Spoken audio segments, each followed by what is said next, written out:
Good evening, Chance. Some lawmakers along political lines are criticizing the withdrawal under Biden and others pointing to steps under the Trump administration. On the heels of the administration's report on the withdrawal, that's drawn questions about accountability.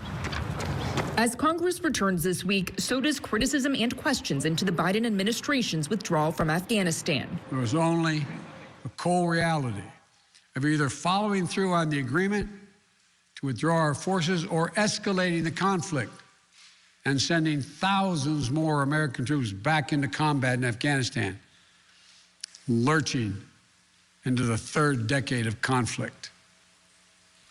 I stand squarely behind my decision. 20 months after the U.S. withdrawal from its longest war, the Biden administration released its highly anticipated 12-page summary from the National Security Council, which details lessons learned in the decision-making process. He continues to believe that the order to withdraw from Afghanistan was the right one. But the report largely puts the failures on the Trump administration, stating Biden's choices were severely constrained by conditions created by his predecessor, such as the deal with the Taliban, the strength of the Taliban, decreased troop presence, and lack of plans. I thought it was ridiculous. I thought it was unfair, and I thought it was a rewriting of history. Former Secretary of Defense Mark Esper served for 18 months under President Trump before being fired the day after Election Day for disagreeing with the president on military policy. Where we were in the implementation process of the peace agreement was months, if not ever, away from the actual evacuation plan. Again, I was working on and so was Secretary Pompeo, that we were going to have a conditions-based plan. So I was not at the point where I would have reviewed the military plans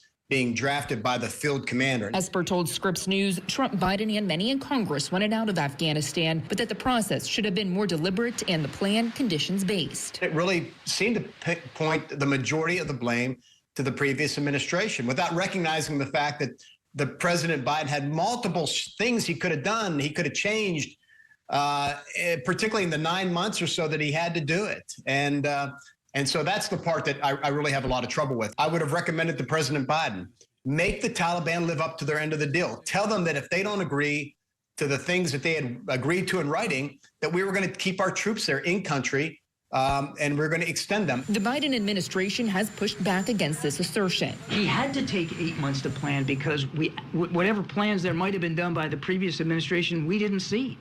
And it was not apparent that there was a lot of planning done. Now it's Congress's turn. The fact is that it was Donald Trump's Taliban deal that set the chaos in motion. The administration released a report that I believe whitewashed and shamelessly shift-blamed about the execution of deadly withdrawal. In a series of hearings this week, House members will hear from the Inspector General for both the State Department and DOD, as well as firsthand accounts from national security experts. And this week, a new report from the Association of Wartime Allies on Afghanistan detailed what it called a dire situation on the pace of the special immigrant visa process.